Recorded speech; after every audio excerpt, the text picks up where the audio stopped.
Hello fellow cine enthusiasts, my name is Christina and welcome to another Let's Get Reelz movie review. Today is my segment I like to call What's on Netflix, where I tell you what you should check out on Netflix. And today's movie I will be reviewing for you is Extremely Wicked, Shockingly Evil, and Vile. It is a movie about Ted Bundy, the serial killer. If you're unfamiliar with Ted Bundy, the guy was he was pure evil. He was pure evil. He killed probably upwards of hundreds of women. He confessed to at least I believe 36 murders, but it had to be close to 100 or maybe more he killed. And this movie really isn't about his killing. Extremely Wicked, Shockingly Evil, and Vile is more of a look at Ted Bundy through the perspective of his girlfriend that he really loved, and she really loved him. Her name was Liz Kendall, and I wasn't really that crazy about it. It's told through her perspective. It gives a lot of sympathy towards Ted Bundy, which no one should ever, ever, ever feel or be made to feel any sympathy towards this man. Really, the story is it's about the few times that Bundy did escape jail. The time that Bundy was on trial in Florida for the killings of quite a number of women, and that was the last place he was at, and the last place that he killed women, and he also killed a 13-year-old girl. So it doesn't show anything. It doesn't show you how truly evil and vile and wicked he was, and that's a problem. That is really a problem. That's a problem because, as I said, Ted Bundy is he's a horrible human being. No sympathy should be given to him. There should never be a point of view of sympathy for him. And, the movie, I think, was well made. Zac Efron played Ted Bundy, and he was great. I think, there was certain parts where I was like, shit, that kind of looks like Ted Bundy. But, it's making him look like this handsome, irresistible man. And yeah, that was part of Ted Bundy's charm. He was kind of charming. He looked disarming. He looked and acted just like any normal, nice guy until he conned these women and got them alone and brutally murdered them. Finally, at the end of the movie, they show Liz is she had a few years before the ending, I think maybe 10 or more years after the ending, she had been given this file by a detective, and he's like, just look for yourself what Ted Bundy has done. And she was never able to look at it. And then towards the end, when he's supposed to be executed for his crimes, she finally looks at the file, and then she goes to see him in Florida, all the way out from the Pacific Northwest. And she's like, what did you do? You have to let me go. I can't deal with what you've done. You can't be calling me anymore. You have to let me go. So then finally she holds up a picture, because they're, with the glass, they're in prison talking on the phones. And she's like, what did you do? How did you kill her? It's a naked woman's body with her head cut off. So it was not until the ending that you see how truly horrible and vile this man was. And that kind of pissed me off. I am a true crime enthusiast. I really like reading about true crime, probably because it's just it boggles my mind how people can just be serial killers, how they can be just the most evil of people, and they can just be a normal good-looking guy like Ted Bundy. And I don't know, it boggles my mind. The true crime is just very, very interesting to me, and of course, being a true crime junkie, I'm actually currently reading a book about Ted Bundy called The Stranger Beside Me by Anne Rule, and she was actually friends with Ted Bundy. They had worked at a crisis center hotline, and she had a degree in abnormal psych. She worked as a police officer, as a detective in the 1950s, and she didn't even know. She couldn't even tell that Bundy was some kind of psychopath, that he was just like, she says he wasn't insane. There was a difference between insane and just a psychopath. I don't know, he was a bad guy. And she's like, I couldn't tell. He was a good man. He walked me to my car. He made sure I was safe. And she goes, here I am, former detective and a person with an abnormal psych degree. And she never knew. She never, ever would have guessed that this man was such, like, a prolific serial killer. All of that knowledge is missing from this movie.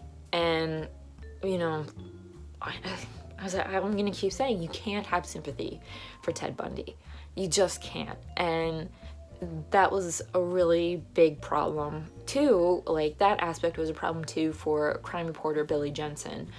Billy Jensen, he's a great crime reporter. He has a book called Chase Darkness with Me. He has a podcast called The Murder Squad with former detective Paul Holes. And Billy Jensen, like, we had the same idea. He's like, it shows sympathy. It shows sympathy for Bundy, and that's really fucked up. And, you know, like, it doesn't mention any of his victims. It doesn't mention, you know, who the women were, and that's not right. So Billy Jensen really didn't like it because of the sympathy and because of a few other things, namely because Bundy was being portrayed by Zac Efron, who was like super gorgeous, really buff, and you know, there's a couple of other things he mentioned too, and I totally agreed with him. I just can't think of it. One of the things that Billy Jensen did, if you go and follow the Murder Squad on Instagram, he did post a couple of pictures of of some of the known victims of Ted Bundy, and he said, these are some of his victims, know their names, know who they were, what they were doing, you know, at the time that they died. And that's true, and you should know that more than you should know the serial killers. I actually just read a book on the Manson murders, and how many people can name a victim of the Manson murders besides Sharon Tate? There were about there's about like 6 or 7 other murder victims besides Sharon Tate. And, you know, if you can name one of them besides her, you're probably one of the only people besides those who have researched the Manson murders. So that was just another one of the big problems with this movie. And you're probably wondering, why are you reviewing this? Why are you telling us to go watch it? I say just go watch it because Zac Efron gave a good performance. It was well done. I think it was well filmed, and they actually took a lot of, they like recreated a lot of TV interviews with Bundy, and of course they had like the whole trial was based off of like, you know, the court records and everything. Yeah, just give it a watch, but please don't have any sympathy for him. I was getting really pissed watching this, you know, like at the same time I had such conflicting emotions. I was like, do I like this movie? Do I not like this movie? Because, you know, the director is trying to make you feel something for him and see Bundy through the eyes of somebody who loved him. And, you know, like, you're thinking, well, how could somebody ever love a serial killer and just deny him? And, you know, that was a little sad too, but, you know, it was just like a whole conflicting set of emotions. And I guess that's kind of what makes this a good movie too, because you are left conflicted. And I think if a director, writer, if they can leave you feeling these mixed emotions and really thinking about it and thinking about your feelings, I think that's a really good job. So go watch it for that. You know, it's worth watching at least once, and, you know, then you don't have to watch it again. But it is a very good performance by Zac Efron. Lily Collins plays Liz Kendall, and she was great. I really liked her and Zac Efron together. I thought they worked out really well. Before I do my whole ending, I do want you to know some of the victims of Ted Bundy, just some. As I said, it can be upwards of 100 or more victims. And I just want you to know at least some of the victims' names. Remember at least one person that Bundy took away from this earth. And just let it sink in that these girls are no longer here. These girls and women are no longer here because of one man and his complete and utter darkness. Karen Sparks, Linda Ann Healy, Donna Gail Manson, Susan Elaine Rancourt, Roberta Kathleen Parks, Brenda Carol Ball, Georgianne Hawkins, Janice Ann Ott, Denise Marie Nasland, Nancy Wilcox, Melissa Ann Smith, Carol Duranche, and she was an attempted victim. She was a victim, but she survived.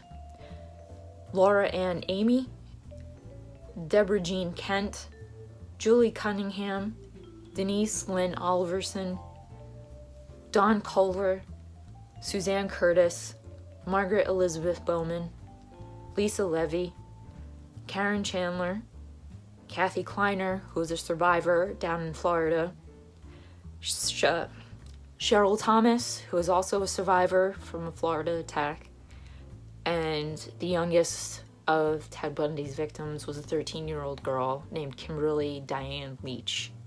Remember at least one of those names. Now that was my review of Extremely Wicked, Shockingly Evil, and Vile, the Ted Bundy Netflix original film starring Zac Efron and Lily Collins. If you liked this review in any way, please give it a thumbs up.